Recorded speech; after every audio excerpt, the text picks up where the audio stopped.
I tend to feel that music is best created by people and only people. Uh, the machines are there, and if they can add something, well, yeah, fair enough. Paice, during his more than 50 years of dedication, not only left his mark with his skillful technique, but also inspired many other famous drummers. However, not everyone who held the drumsticks satisfied him. So who are the 5 drummers that Paice hates the most? And what made these names get on his blacklist?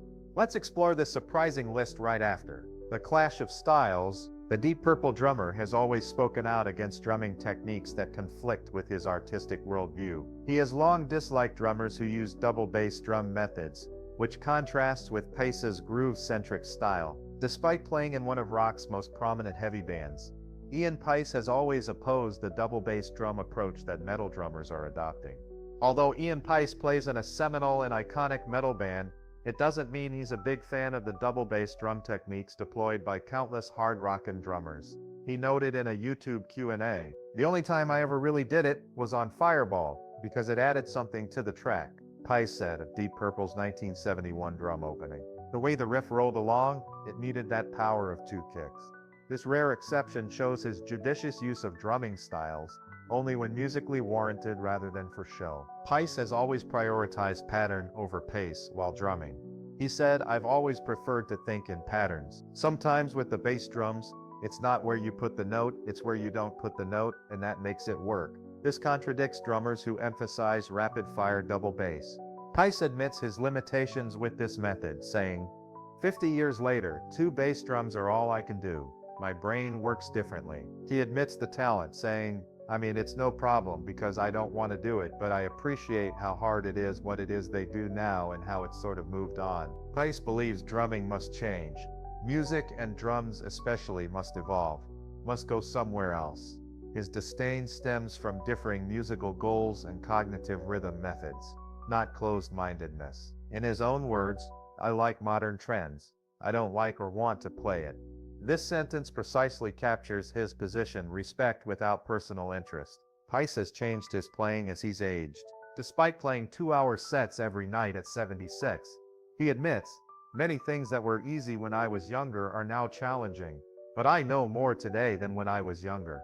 Substitution is challenging, but I can do it." This pragmatic attitude to music contrasts with some current drummers' technical obsession. The contrast between Paice's drumming philosophy and current double bass-focused drummers affects Deep Purple's sound and feel beyond personal choice. After joining his father's large band, Paice established his style. This background helped him to extract a very concentrated and resonant tone out of some rather massive tubs. 24 kick, 13, 16, 18. His snare was clear and tight like Bill Bruford's, but less ringy. This tuning enabled lightning-fast sticky combinations and scorching fills that were melodious despite their intensity. He says current fusion drumming has high-tuned toms for rapid stick response. Every tom sounds 3 inches deep, and the snare is so tight the note has no duration. Paice's critique of modern drumming extends beyond sound. He finds current methods mathematical. All of it uses 16th and 24th notes and sounds the same. All the fills before they play. Deep Purple is more spontaneous and vibrant than this predictability. Paice says recording technology has changed drumming inventiveness. "Even though we live in the click era, I still try to play some fills where it might not work 2 or 3 times, but I'll get it there somewhere and it won't sound like a click." He emphasizes drumming's human aspect. Doubling and quadrupling notes exponentially increases the chance of a click. However, 2 or 3 of them on a record make it sound like a human is performing it rather than some dreadful gear. Many current drummers disagree with this appreciation for human imperfection over metronomic accuracy. According to Paice, rock is now more limited. After feeling happy, everything feels wrong. Every metronomic album brainwashes us. Paice drove the band with the ease of a ballet dancer, while retaining strength for Deep Purple. He could drive a single bass drum with the speed of Buddy Rich, no joke kids, rendering twin bass drums unneeded for intensity. He showed how these drumming daredevils walked a high wire all their own, continually pushing the envelope in the name of something original. These considerations show that Paice's approach clashes with drummers who value technique over rhythm and musicality. Compared to John Bonham, Ian Paice may not have done the same for Led Zeppelin, but Bonham never suited Deep Purple's seat. All excellent drummers who match their roles. Paice said you can create more by doing less. This basic yet dramatic approach contrasts with drummers who prioritize technical exhibition, establishing a fundamental clash of musical values that Paice has maintained throughout his career. Having gone through the first name that Ian Paice can't relate to, we come to the second drummer, someone who, according to Paice, has been overhyped by critics in the music industry. So what makes him feel that this drummer doesn't deserve this praise? And is his technique really as illusory as Paice implicitly claims? Overrated by the industry, in his 5-decade career, Deep Purple's Ian Paice has seen several drummers ascend to popularity through corporate marketing rather than artistic quality.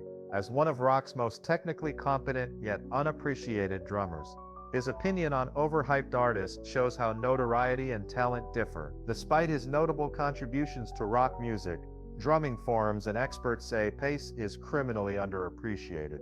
This dichotomy has made him sensitive to the industry's penchant to elevate drummers above musical talent. Paice is frustrated with overrated drummers since he was overlooked.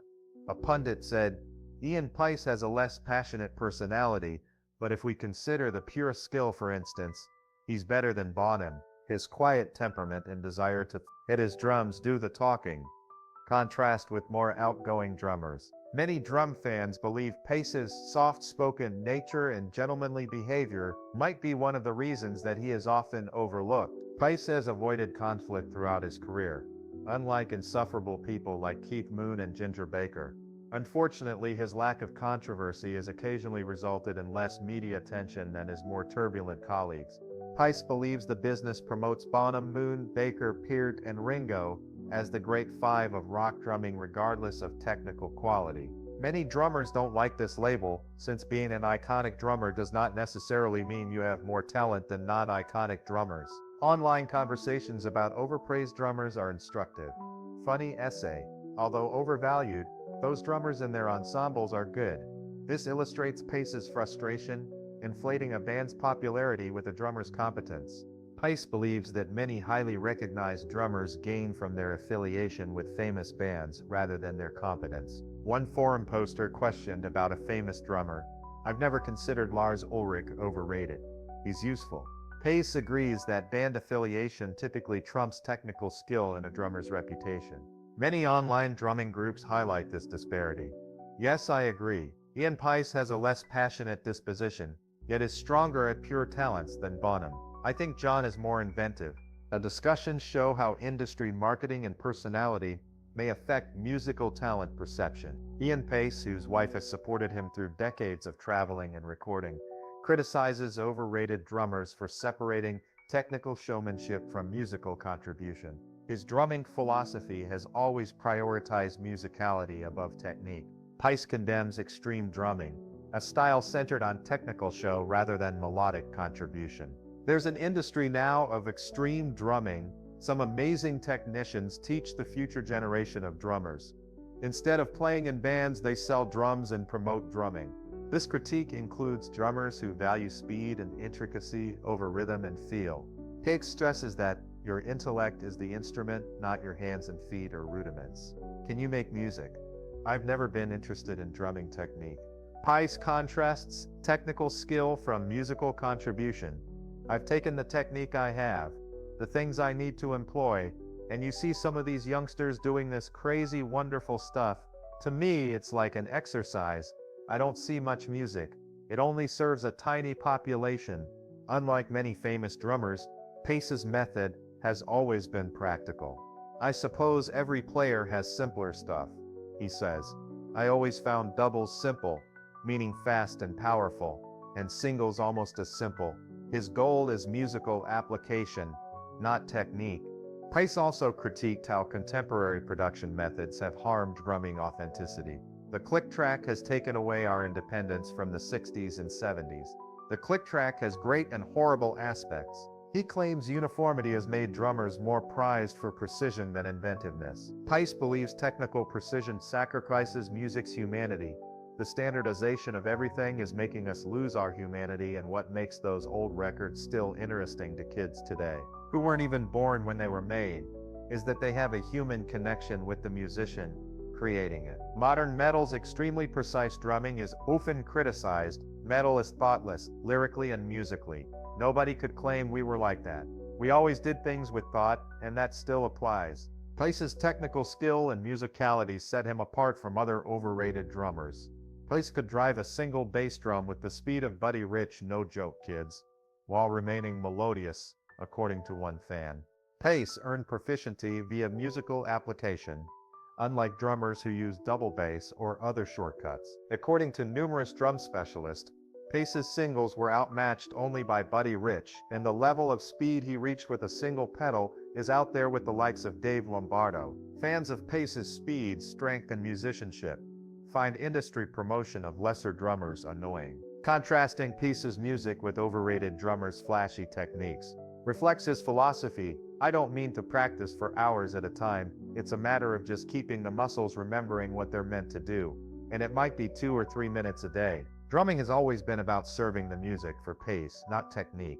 If the second drummer who disappointed Ian Paice was overhyped, the next name suffered from a more fundamental flaw: a lack of both rhythm and feeling. So what made such a drummer once stand out in the music scene? Who was it? Lack of groove and feel. Deep Purple's legendary drummer Ian Paice has always found the heart of music in rhythm, not technique. A great sense of rhythm is always a combination of push and pull, Paice said during a mid-performance conversation with his engineer. His wife stood backstage, silently watching the man who had lived his life by the beat. The philosophy of push and pull, the tension between the components of a drum kit, has guided his career of more than 50. My bass drum is on beat or a little faster. My snare drum is a little slower. It's that seemingly contradictory combination that creates the magic, Paice explained. However, that rhythm is not always present. In the late 70s and early 80s, Paice admitted that he had lost his groove, trying to push his limits. I was overplaying. I was losing my touch. I was trying to be something I wasn't meant to be. But Paice came back in a simple yet profound way. I got back to being comfortable, playing within my limits, playing what I knew worked, and everything started to flow again. According to Paice, groove comes not from technique but from relaxation, comfort in the body and the musical self. You play drums to enjoy it, he stressed. It doesn't matter if it's your job or your life. Interestingly, that distinctive groove came not from rock, but from swing jazz, the music his father played in the... These influences have always given Paice's drums a very distinct swinging rhythm, even during Deep Purple's most explosive period. Swing makes me hear the drums in my head. They bounce and roll. That's the sound I want to play. Paice also can't stand rigidity. If I played for AC/DC, I'd go crazy. Their rhythm is so straight I can't play like that. He also talks about the difference between acoustic and electronic drums. While electronic drums used to lack subtlety, technology has improved. Now every hit has a punch, a pull, a push, little things that are so important to the rhythm. Paice, however, worries about the modern generation of drummers who rely too much on click tracks in the studio. The click is precise, but it's lifeless. The technique is perfect, but the rhythm is dead. He offers a bit of advice: make the record sound like you're not playing to the click. It's a rare art. Paice is also not afraid to criticize the modern trend of favoring tink over feeling. He argues that drums that are too tight, toms that are too shallow, snares that are too high, all of which create a mechanical, soulless sound. It's math. It's all 16th notes, 24th notes, and you can tell what the fill is going to be before they play it. In contrast to that deadpan precision, Paice celebrates musical imperfection. The first time he heard a multi-track recording by the Beatles, Zeppelin, Hendrix, or Queen, he was struck by how unstable it was. But it is precisely that imperfection that makes it authentic and enduring. When people play together, it's not perfect, but it sounds real. It sounds human. Rock used to be fun, he once said, but then it became too formulaic. Every album was like a machine, and you were brainwashed into a uniform rhythm. Even the big names were not immune to Paice's comments. He said of Lars Ulrich, Metallica, and John Bonham, Led Zeppelin, Bonham was inconsistent. He played too fast. Live performance was sometimes good, sometimes not. While he respected technology, Paice still believed that the ability to keep a beat was what mattered. Ultimately, Pace's philosophy on life and drumming can be summed up in one sentence. Play to your strengths, know who you are, then relax and play. Don't try to be someone you're not. After the third drummer was criticized for lacking rhythm and feeling, the next fell into another common trap, focusing too much on technical performance and forgetting about musical depth. Can a flashy performance mask a lack of real content? And why does Ian Paice think that this pretending leaves listeners more tired than entertained? Too much show, not enough substance. After 50 years behind his drum set, Deep Purple's Ian Paice has seen the drumming scene shift from musical expression to excessive theatrics. Paice, encouraged throughout his career by his wife, has believed that genuine drumming brilliance comes from supporting the music rather than grabbing the stage. Unlike many of his peers, unlike visual drummers, Paice has always preferred to let his drums do the talking. He criticizes ostentatious performances because many current drummers are formalized, technically adept but without individuality. They're all brilliant. Their technique is stunning, something that I can't even contemplate. Some of it, but it's all starting to sound the same. According to Paice, many modern drummers prioritize quantitative correctness above musical expressiveness. People are going for the same drum sound, they're going for the same process of putting their fills together, and it's all sort of mathematical now, he says in awe. The result? With exceptions, you really can't tell who's playing now. Paice is annoyed by this standardization since it contradicts his generation's perspective. The magic of my generation of players was you could generally work out within one or two guys you knew who you were listening to, he says. Drummers Ginger Baker, John Bonham, Mitch Mitchell, and Keith Moon showed their personalities via their drumming. Paice hates technical skill overshadowing musical contribution.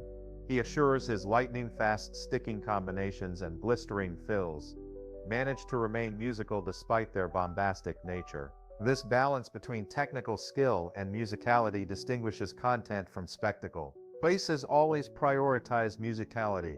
From his father's big band, his drumming style was swing-based, even in heavy rock.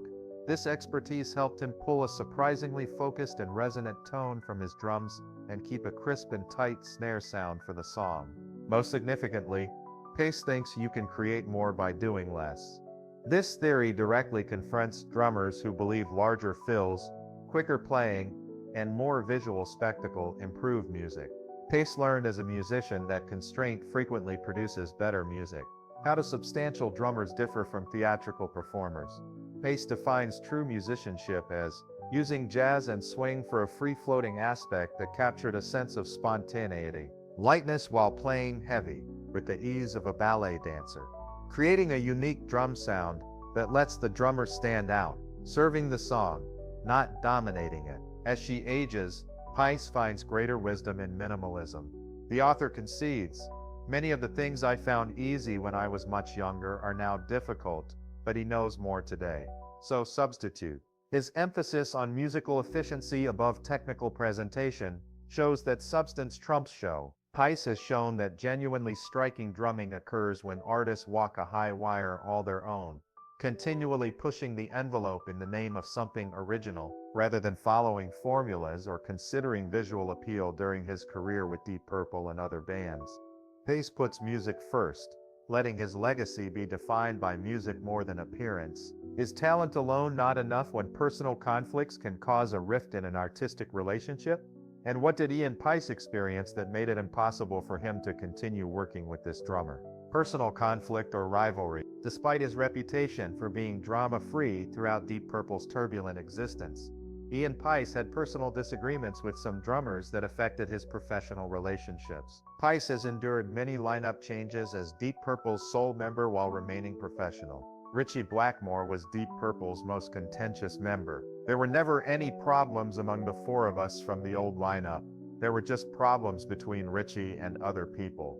Paice said in a chat, these personal rifts were so serious that Blackmore did not attend the band's Rock and Roll Hall of Fame induction ceremony. Paice was profoundly devastated by the alterations.